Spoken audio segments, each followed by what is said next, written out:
Borderline daily news BD, তারিখ 24 October 2025, স্থান নে পি তাও, মিয়ানমার।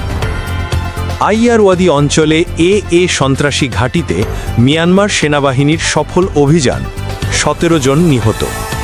মিয়ানমার সেনাবাহিনী তাতমাডো জানিয়েছে, স্থানীয় বাসিন্দাদের তথ্যের ভিত্তিতে আইয়ারওয়াদি অঞ্চলের ইয়েখি টাউনশিপের সারপিন গ্রামের কাছে অর্থাৎ আরাকা আর্মি সন্ত্রাসী গোষ্ঠীর একটি শিবির চিহ্নিত করা হয়। এরপর 23 অক্টোবর 2025 তারিখে তাতমাডোর নিরাপত্তা বাহিনী যৌথভাবে বিমান ও স্থল অভিযান পরিচালনা করে।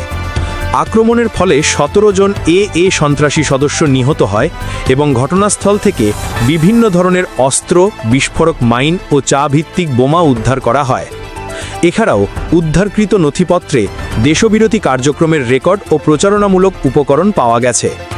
তাতমাডো জানিয়েছে, অভিযানে কোনো বেসামরিক নাগরিকের ক্ষয়ক্ষতি হয়নি। নিহত সবাই সন্ত্রাসী সদস্য। সেনাবাহিনী জনগণের নিরাপত্তা রক্ষা এবং জাতীয় শান্তি ও স্থিতিশীলতা বজায় রাখতে দৃঢ় প্রতিজ্ঞবদ্ধ বলে জানানো হয়। এই বিষয়ে তাতমাডো প্রেস অ্যান্ড কমিউনিকেশনস বিভাগ একটি আনুষ্ঠানিক বিবৃতি প্রকাশ করেছে। উৎস: মিয়ানমার সেনাবাহিনীর অফিসিয়াল বিবৃতি। সংবাদ পরিবেশনে বর্ডারলাইন ডেইলি নিউজ বিডি।